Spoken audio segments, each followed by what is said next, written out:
Hey, welcome everybody. This is JC Diaz. I'm glad you are all back with me today. Uh, Today in the news, I have a few things I want to talk to you guys about. Um, the first thing is Lindsey Graham. He came out defending President Trump for his command and for his action of the war with Iran. That's the first point. The second thing is Marjorie Taylor Greene. She went on Megyn Kelly's show, and she literally went off on Trump. She tear. I mean, I'm literally she tear Trump apart. The next thing is this is scary. Like once you guys listen to this, you're going to be like surprised. There is a government line for Americans who are stranded in the Middle East, and just wait until you guys listen to what the voicemail says every time an American who happens to be stranded in the Middle East, every time they call that line. Just wait until you guys listen to that. Just wait. The fourth thing is Donald Trump is. I have a video, a little clip of Donald Trump back in 2020 versus Donald Trump in 2026. So we're gonna give you guys our take on that. And the last point I have for today's show is President Trump says the war with Iran is not going the way he anticipated that it will be going. Meaning, he thought Iran was just gonna fold and try to have conversations, but it's the opposite. Iran has been attacking many countries that are not even involved in the war. So that has been a big issue and a big surprise for President Trump. But let's go ahead. We have a few things to talk to you guys today. But let's go ahead and start the show, and we'll be right back.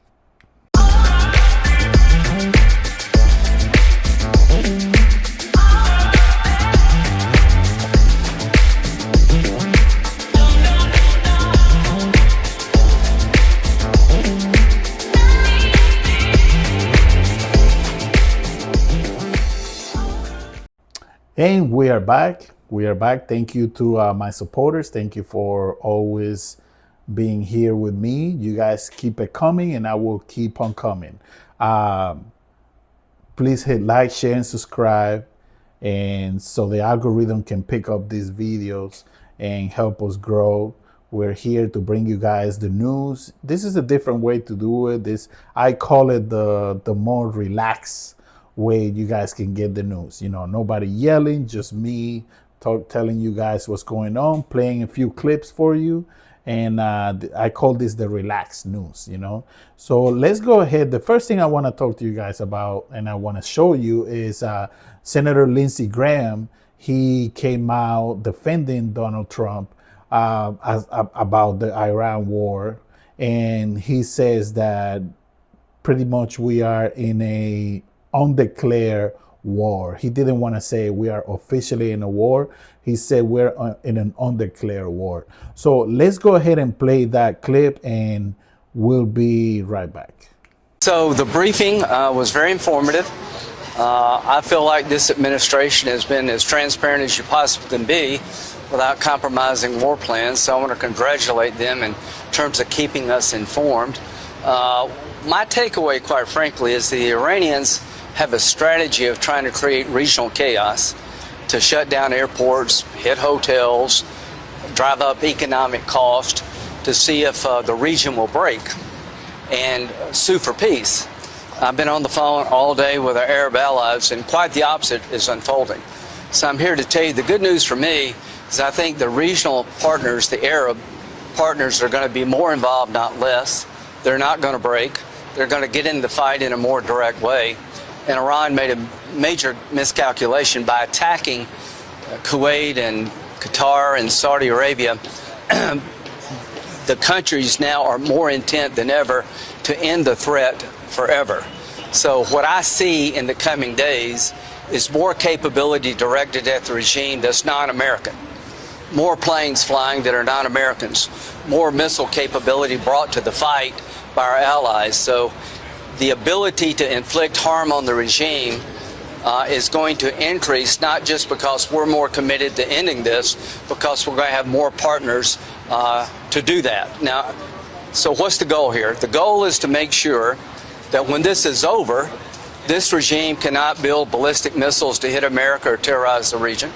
That when this conflict is over, they cannot continue to support Hezbollah, Hamas, and the Houthis, the terrorist network, and they can never go back in the nuclear business. One of the things that really got President Trump going the most was after Midnight Hammer, we found that they were trying to regenerate their nuclear program. After basically months of negotiation, it was pretty clear that they're wedded to the capability they need to inflict terror, that the regime's goal is always to inflict terror and to push their religious agenda through force. And the missile buildup is designed to give them immunity in terms of developing their nuclear program. If we waited much longer, they're doing 100 a month. The idea of imminent threat to me is an odd thing. Who wants to let a homicidal maniac be able to get to the imminent stage of hurting you? If somebody is threatening my family, wants to rape your wife and burn down your house and kill your children, I don't want to wait till they get to the gun store and the gas station. Since 1979, this regime has been dedicated to chaos through their religious agenda. In 1983, 220 Marines were killed by Hezbollah in Lebanon, 18 sailors, 100 injured. Roadside bombs coming out of Iran have maimed and killed hundreds, if not thousands, of Americans. They mean it when they say death to America. I'm glad we didn't let it go further. I'm glad we didn't let them build more missiles. I'm glad we didn't let them regenerate after Midnight Hammer. So the idea that you're going to let a homicidal maniac get to the imminent stage, to me, is misplaced. So I've never felt better about how this ends. It's not if they fall, it's when they fall. It's not us alone, it's us with the region. Europe is now getting into the game. So I want to compliment President Trump for starting something that the world is now gravitating to. This regime is in its death throes. The amount of firepower coming in the next day or two from us is going to be overwhelming. And when you add to the mix the Arab capability, then it's going to be overwhelming. The demise of this regime is at hand. And the goal is to make sure they can never be a threat like they were before. How do you know that the next regime that may come in may not be more hardline than the last regime? I don't think 32,000 people went to their death to be hard-ass. That's really offensive to the people in the street, that they want a country that's more crazy. Why are they in the street? They don't like living under the Ayatollah. These people are not facing guns without arms because they like what's going on. To think that the protesters want more Ayatollah is really offensive to them. Here's what's going to happen. Maybe they won't be able to Just wait a control minute. The idea of the Ayatollah being our friend is zero. The idea of the Ayatollah giving up his nuclear ambitions were zero. He's a religious fanatic. You could say that about Hitler. I bet somebody asked in 1935, what happened if we killed Hitler? God, I wish we'd have known. It will only get better. Now, what happens is up to the Iranian people, not me, not anybody here. They have a chance to take their country back if this regime falls, and I think they want it back in a different way. The idea that these people would want the same thing after sacrificing really is short-sighted. It's offensive to them. So, to the world, to Europe, get behind the protesters. They're your best chance to have a stable Iran. They're not going to repeat the mistakes of the past, I don't believe. But if they do, we'll do what we did in the past. We'll deal with the threat. So the idea that you, like taking Hitler out, if somebody asked that in 1935 and they say, let's don't do it, boy, was that a big mistake. It would be a big mistake to let this regime continue to march toward a nuclear weapon, to build more missiles. So the regime is going to fall, and what follows will be up to the Iranian people, and I think it's going to be better. And the biggest prize of all is if when they fall, I talked to Saudi Arabia today, when this regime collapses, there will be a sprint toward normalization. Bibi said last night that he wants to work with Saudi Arabia to take up where they left off under President Biden, and I want to give him credit for trying to expand the Abraham Accords to Saudi Israel, which is the biggest prize of all. So this regime is going to collapse. It's not if, it's when. And when that happens, there'll be a gateway to peace that no one ever envisioned. So President Trump, I'm glad you did it when you did it. If we waited much longer, we'd have a bigger threat on our hands, and we're on the verge of a new dawn. Senator, is there a need at any point for Congress to take a vote or have any role here? Absolutely. Here's what I think. Normalization will require Congress. MBS wants a treaty with the United States. Well, that requires 67 votes. There may be a supplemental coming. I think there will be a supplemental. We'll have to approve that. Now, let me tell you, I've been a military lawyer most of my adult life. The War Powers Act has been viewed as unconstitutional by every president, Republican, Democrat, since its passage. Why? Because it says after 60 days of combat operations, military operations, they must terminate unless Congress approves. You're shifting the power from the commander-in-chief to the Congress. If we don't like a military operation, we can cut out funding. But the War Powers Act is an unconstitutional shift of authority from the president, and it would create 535 commander-in-chiefs. It's going to fail tomorrow. Now, if you want to have a vote as to whether or not you approve this operation without a War Powers Act, that's fine with me. I don't mind people being on record as to whether or not they think this is a good idea. I do mind Congress becoming the commander-in-chief. Senator, you were extremely critical after Benghazi, after the Afghanistan withdrawal. There are thousands of Americans stuck in the Middle East. Yeah. Do you think the administration is doing enough to make sure they get Yes, Marco's doing a good job. Here's who you contact to get out. We're trying to send flights in. You pay now or you pay later. If they get a nuclear weapon, they would use it. They keep trying no matter what we do. Why? Because they want a nuclear weapon to enact their agenda. They want to purify Islam. They want to destroy Saudi Arabian Sunni Islam and then replace it with Shia Islam. That's what they say, not what I say.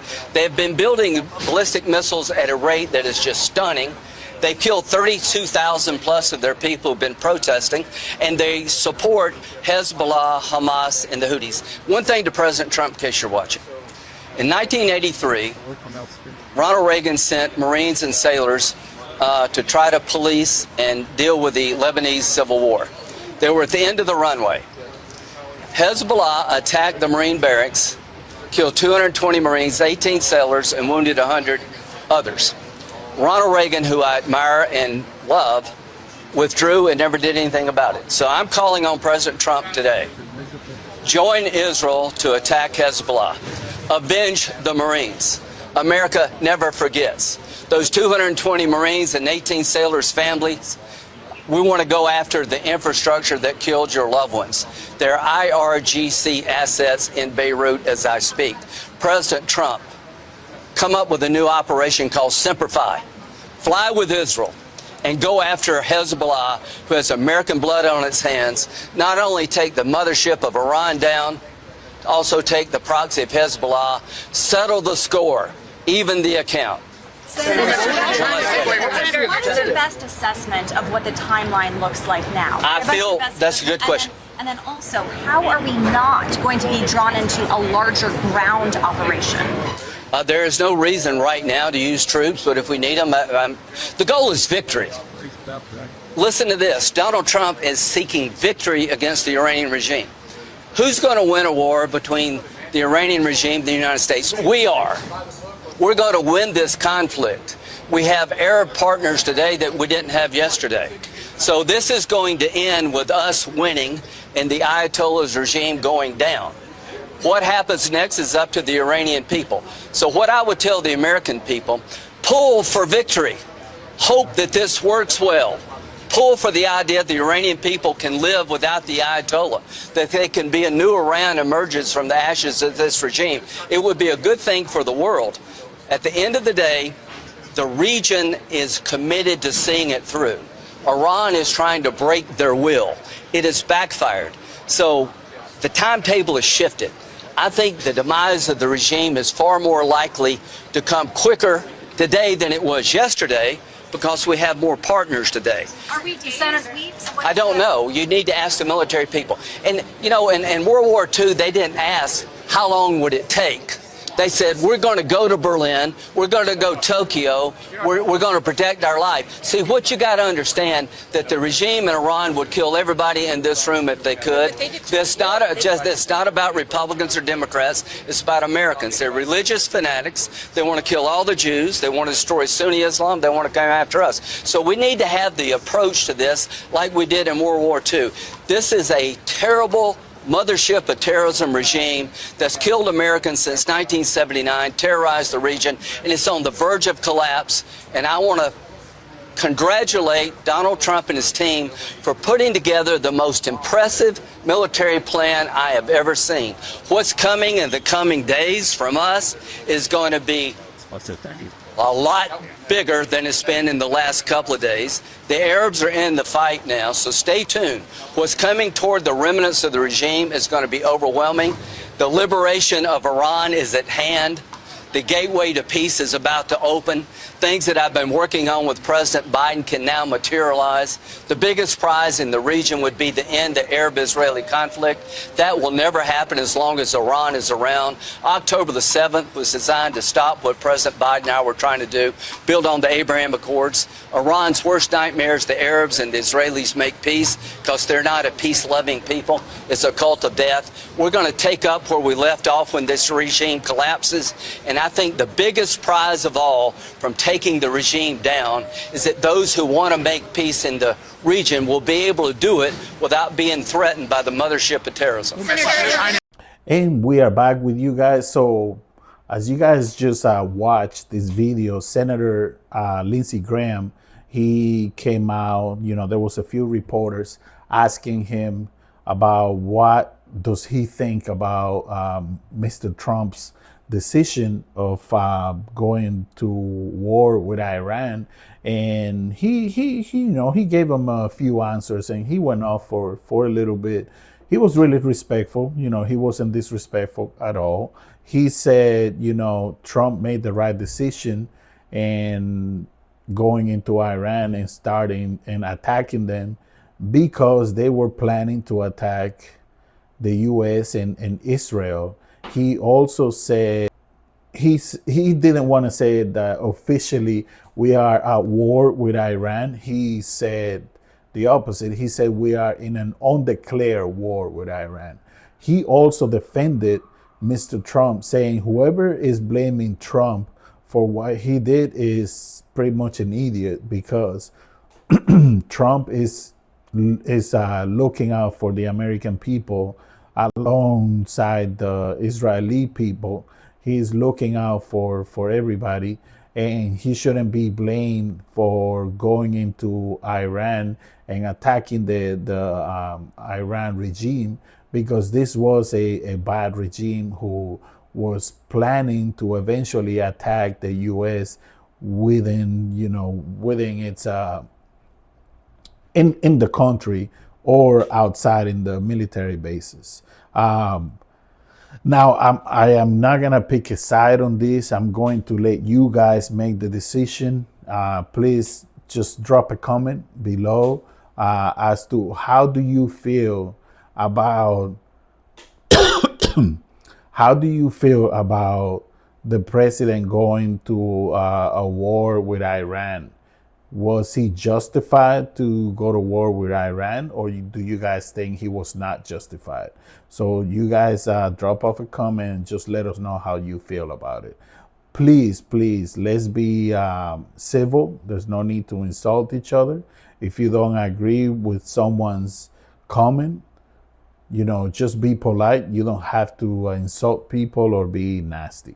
So let's go ahead and let's do that. And that was my take on the Lindsey Graham stuff. So the second thing I want to talk to you guys about is Marjorie Taylor Greene. She went on the Megyn Kelly show and she went off on Trump.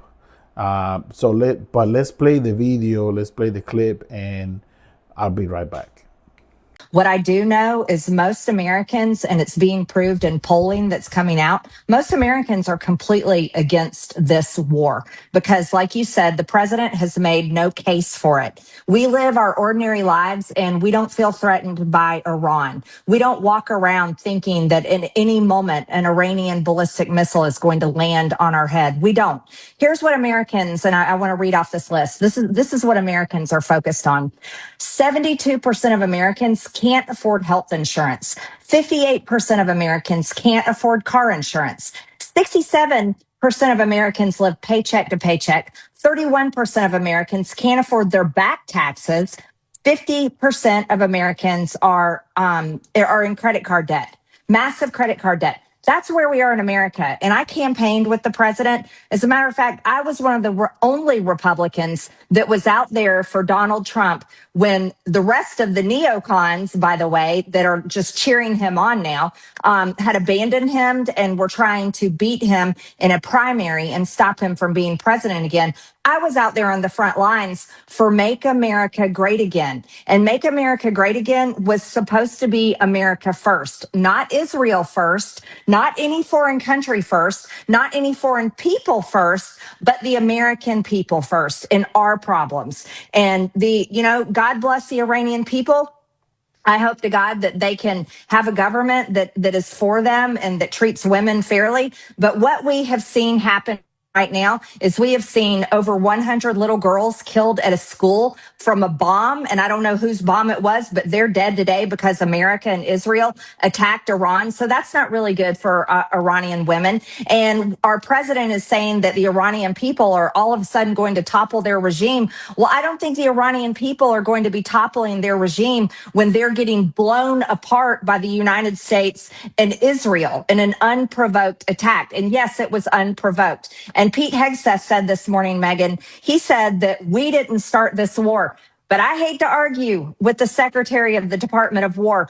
America and Israel definitely started this war, and you can't lie that away to the American people. And so, you know how I feel right now? I am irate. I am furious about this. We are nearly $40 trillion in debt. How much is this war going to cost us? We have seen enough of our American troops dead and murdered for foreign countries. And now we've had 4 dead and murdered, just like you said, for Israel and for the Iranian people, not for the American people. And I don't want to see any more dead and murdered. Our military is filled with some of the greatest people from our country. And God bless their families who are probably losing their minds right now, terrified that their son or daughter or their husband or wife or brother or sister may come home in a flag draped coffin. And then we have the president who, by the way, Megan, this really needs to be said. Donald Trump has said repeatedly on camera and in interviews, he doesn't think he's going to heaven. Well, I want to ask a question, a serious question. What is in his mind? What is his mental state? If he doesn't think he's going to heaven and he is a man towards the end, he's in the 4th quarter, he's towards the end of his life. How does that pan out for the rest of us when we have a president of the United States who doesn't think and is convinced he's not going to heaven? What does that mean his decision making is? He already said to the New York Post today that he doesn't care about the polling. He doesn't care about what the American people think, and he may put troops on the ground. He took this is going to be a few-day war, to now it's going to be maybe 4 weeks or more. I want to say, what is happening to the man that I supported, you supported, the man that denounced what happened in Iraq, the man that said no more foreign wars, no more regime change, promise it on the campaign. J.D. Vance promised it. Tulsi Gabbard promised it. All of them promised it. And we're a year in, and we're in another fucking war, and we've got American troops being killed. I think it's time for America to rip the Band-Aid off, and we need to have a serious conversation about what the fuck is happening to this country and who in the hell are these decisions being made for and who is making these decisions. And we are back with you guys. So as you guys just watched, Marjorie Taylor Greene was on the Megyn Kelly show, and she went off on Trump, and she was talking about how Trump was fake from the beginning. She also said how Trump wasn't really truthful when he talked about America first, because he dragged us into a war that we were not supposed to be involved in. She also said that Iran never was never planning to attack America, and that we shouldn't have to keep paying for another country's war. And I'm assuming she was referring to, Israel, because the United States always has backed up Israel when it comes to wars. So I think she went off on him. I'm not picking a side on this. I'll let you guys decide. I just bring you the news, and you guys decide what you want to think about it. I just wanted to show you that, she went off, Marjorie Taylor Greene. She was on the Megyn Kelly show, and she went off on Trump regarding the war with Iran. So that's the video that I have for you about her, Marjorie Taylor Greene. Now let's move on. So the third part is, I want you guys to pay attention to this. There is a helpline for Americans who are stranded in the Middle East, and what you guys are about to listen is actually really scary. Really scary. So let's go ahead and play the clip. I need you guys to pay attention, okay? Let's go ahead and play the clip, and I will be right back. I'll be right back. If you are calling about the crisis in the Middle East, please press 1. If not, press 2. Please do not rely on the U.S. government for assisted departure or evacuation at this time. There are currently no United States evacuation points. Please continue to check the embassy's website for updated information. In the event of ongoing military action, Americans should shelter in place until it is safe to move about freely. And we are back with you guys. So what you guys just listened to is the scariest thing someone could ever imagine or listen to. Imagine a country that you are working in, or you are on vacation. All of a sudden there's a war, there's missiles dropping from above, there's people shooting each other, and you are an American, you go on the phone and you call the American embassy, and the message that you get is that voicemail that you guys just listened to. How would you feel about it? There are many Americans who are stranded in the Middle East, and all they are getting is a voicemail letting them know that literally they are on their own. The government doesn't know what to do, will not go there to rescue them. Pretty much the voicemail will say, you are on your own. You need to find a way home on your way, by yourself. Sorry, we cannot help you. That is literally what I understood from that voicemail. Now, I might be wrong, but that's what I understood. If you guys have a different comment, about, or a different feeling about what you guys just listened to, just drop a comment below and let me know. But the way I see it is, the government is failing the American people, because they are stranded in another country and they can't even be picked up by the American authorities. That shows you how much the government appreciates the American people, which is sarcasm, obviously. So that was my fourth point that I have for you guys. Now, the next point that I'm gonna play for you and talk about is the difference on the speech between President Trump back in 2020 and President Trump today in 2026. So let's go ahead and play the first clip of Mr. Trump in 2020. We've spent $8 trillion in the Middle East, and we're not fixing our roads in this country. How stupid is it? And we're not fixing our highways, our tunnels, our bridges, our hospitals even, our schools even. It's crazy. And we are back. So as you guys just listened to, President Trump was completely opposed back in 2020 to going into another war. He said we didn't need to be spending all this money in all these different countries. We are not the police of the world, but we have become. And he at the end ended up just saying how it was a waste of money, all the wars that we've been involved in. But I want you guys to pay attention to the next clip, because this is now the opposite. It's the same person, but different message. So let's go ahead and play the video. Over the past 36 hours, the United States and its partners have launched Operation Epic Fury, one of the largest, most complex, most overwhelming military offensives the world has ever seen. Nobody's seen anything like it. We have hit hundreds of targets in Iran, including Revolutionary Guard facilities, Iranian air defense systems. Just now it was announced that we knocked out 9 ships plus their naval building, all in a matter of literally minutes. Iran's formerly supreme leader, Ayatollah Khamenei, is dead. This wretched and vile man had the blood of hundreds and even thousands of Americans on his hands and was responsible for the slaughter of countless thousands of innocent people all across many countries. Last night, all over Iran, the voices of the Iranian people could be heard cheering and celebrating in the streets when his death was announced. The entire military command is gone as well, and many of them want to surrender into saving their lives. They want immunity. They're calling by the thousands.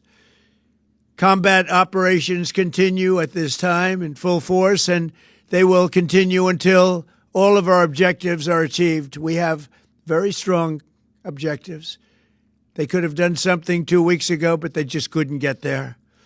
Earlier today, CENTCOM shared the news that 3 U.S. military service members have been killed in action. As one nation, we grieve for the true American patriots who have made the ultimate sacrifice for our nation, even as we continue the righteous mission for which they gave their lives. We pray for the full recovery of the wounded and send our immense love and eternal gratitude to the families of the fallen. And sadly, there will likely be more. Before it ends, that's the way it is. Likely be more, but we'll do everything possible where that won't be the case. But America will avenge their deaths and deliver the most punishing blow to the terrorists who have waged war against basically civilization. They have waged war against civilization itself. Our resolve, and likewise that of Israel, has never been stronger. America is now again the richest, most powerful nation in the world by far. But the only reason we enjoy the quality of life that we do and the freedom and security is we have done things that others are unable to do. But it's because of warriors who are willing to lay down their lives to do battle with our enemies. And they do battle better than anybody. An Iranian regime armed with long-range missiles and nuclear weapons would be a dire threat to every American. We cannot allow a nation that raises terrorist armies to possess such weapons that would allow them to extort the world to their evil will. Not going to let it happen. We're not happening to us, and we're not going to let it happen to others. The United States has the strongest military the world has ever seen. I rebuilt our military in my first term. There's never been a military like we possess. And frankly, there's nobody even close, but we are now using that military for good. We want to have it for good purpose. We're undertaking this massive operation not merely to ensure security for our own time and place, but for our children and their children, just as our ancestors have done for us many, many years ago. This is the duty and the burden of a free people. These actions are right and they are necessary to ensure that Americans will never have to face a radical, bloodthirsty terrorist regime armed with nuclear weapons and lots of threats. For almost 50 years, these wicked extremists have been attacking the United States while chanting the slogan, "Death to America," or "Death to Israel," or both. They are the world's #1 state sponsor of terror. We are the world's greatest and most powerful nation, so we can do something about what they do. These intolerable threats will not continue any longer. I once again urge the Revolutionary Guard, the Iranian military, and police to lay down your arms and receive full immunity or face certain death. It will be certain death. Won't be pretty. I call upon all Iranian patriots who yearn for freedom to seize this moment, to be brave, be bold, be heroic, and take back your country. America is with you. I made a promise to you, and I fulfilled that promise. The rest will be up to you, but we'll be there to help. Thank you. God bless you to our incredible warriors, and God bless the United States of America. Thank you. And we are back. So what you guys just listened to is same person, but a completely different message. Now, the same person who told you in 2020, this is now 2026, this same person is telling you that it was necessary to bomb Iran because if we didn't bomb them first, they were planning to attack, and they've been attacking people in the Middle East.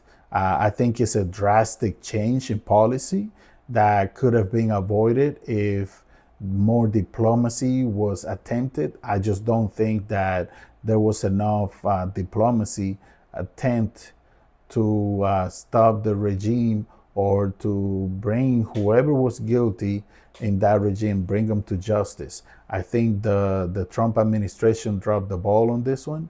I think the president went way too far in having to attack a regime without little diplomacy. And I think this eventually is going to come to haunt the president. I think this will, because a big mistake was made, and karma is a bitch, like they say. So that was my take on that. So the last thing that I have for you guys is the president is saying that the war with Iran is not going as it was expected. So let's go ahead and play the video, and we'll be right back. Good evening. Donald Trump has admitted America's strike on Iran, Operation Epic Fury, isn't going to plan as more US assets come under attack. Right now, hundreds of Australians are heading home on the first flight out of the Middle East since the war began. They're fleeing Dubai, where America's consulate has now been bombed. While President Trump claims Iran's Navy and Air Force have been knocked out, he says he's surprised at Tehran's response. Under fire, Iran hits America's consulate in Dubai and targets another in Jordan. This war is not playing out the way the man who pulled the trigger thought it would. Amazingly, they're hitting countries that were, let's call them neutral, right? They lived together for a long time. I think they were surprised. I was surprised. America is still boasting of its successes, though, knocking out 1,700 Iranian targets. This is the view of an Israeli pilot as Iranian soldiers flee before impact. Israel claims to have hit the headquarters of the Assembly of Experts in the Iranian city of Qom, where a new supreme leader was to be chosen. Ali Khamenei's son, Mojtaba, said to be the leading contender. The US says all 17 ships of Iran's navy are gone. They have no navy, it's been knocked out. They have no air force, it's been knocked out. They have no air detection, that's been knocked out. Their radar has been knocked out. And just about everything's been knocked out. But Iran's showing it still has the power to fight. Tehran releasing this video, showing off an arsenal of drones and missiles still capable of striking neighbours. The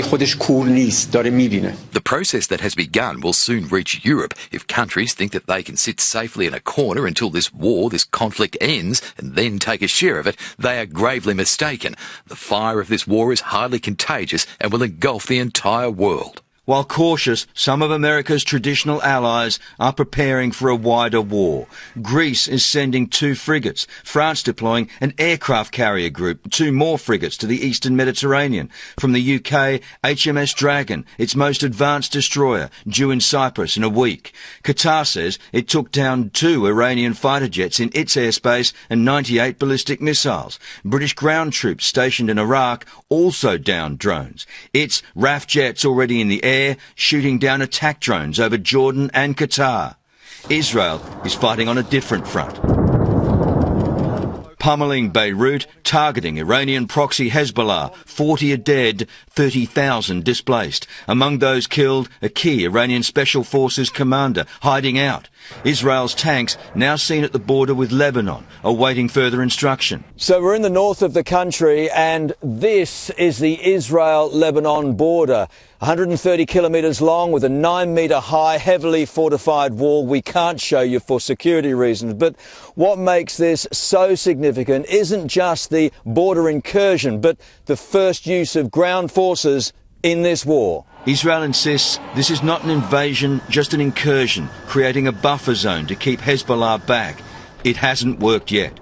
As we were there, a Hezbollah attack drone came flying over the border, forcing us into shelter. Australian TV. Famous in Australia. That is a serious hit. How far away do we think that was? Iron Dome missiles attempting to bring it down. It's unclear if they succeeded. Tonight, the first faces of American losses. 4 soldiers from Iowa killed in a drone attack in Kuwait. And these young girls, students at a primary school in southern Iraq, killed with their teachers in a targeting tragedy, 168 dead. The child victims of adult actions. To the fallout in Washington, D.C. shortly, but first to Chief Reporter Chris Reason, once again in Tel Aviv. Chris, the US could be calling on the help of Kurdish fighters to try to stage an uprising.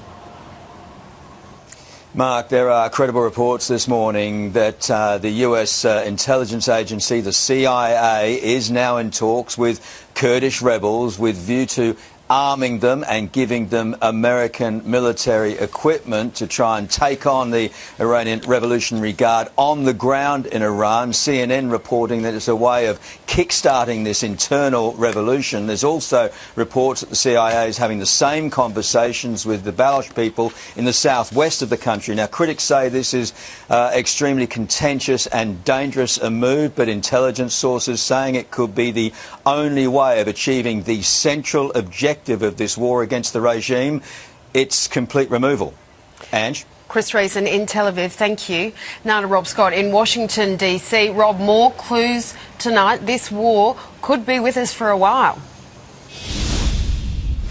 Yes, Ange. After Donald Trump declared last night that America could power a forever war, the Pentagon now looks set to meet with weapons manufacturers on Friday to get them to start upping production. Reports as well tonight that the US is using a military AI platform, despite concerns over its reliability and whether or not it's too trigger-happy. And then there's this burning question over whether the US will need boots on the ground in Iran to achieve its aims, with some Republicans already nudging the president for a vote in Congress on the matter. For the first time, Donald Trump taking questions on the war.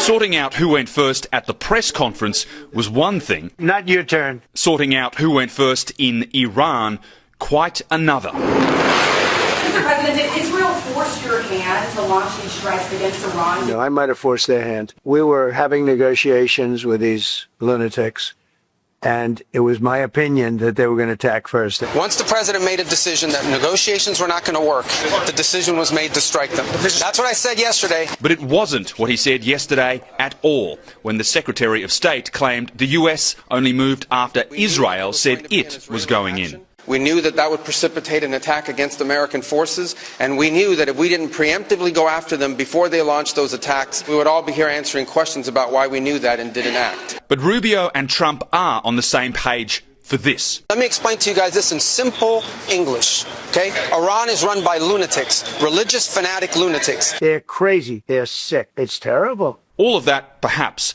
But was Iran an imminent nuclear threat? From the White House, the Iranian negotiators said to us they could deliver 11 nuclear bombs. But from the United Nations watchdog, we never had information indicating that there was a structured, systematic program to construct a nuclear weapon. Either way, says Trump. But I have never had more compliments on something I did. The compliments today from ally Germany and its Chancellor Friedrich Merz. Spending the night in your guest house. While Spain is in the doghouse. Very uncooperative. We're going to cut off all trade with Spain. We don't want anything to do with Spain. And while Germany is on board, get rid of this terrible terrorist regime. It wants to know what's next. And we have to talk about their strategy. As others say the same. I just left a classified briefing on Iran. It is so much worse than you thought. You are right to be worried. Asked today what his worst case scenario would be once this war is finally over, Donald Trump said it would be finding out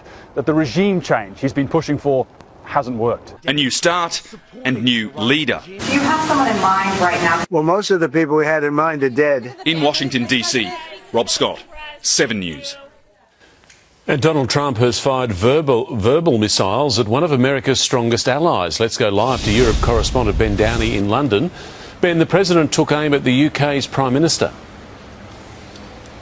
Well, he did. It's being said here, Keir Starmer experienced his own Love Actually moment, standing up to the US president and refusing deeper cooperation in the war, but it earned him this stinging rebuke. This is not Winston Churchill that we're dealing with. The UK, what they're doing with energy and what they're doing with immigration is horrible.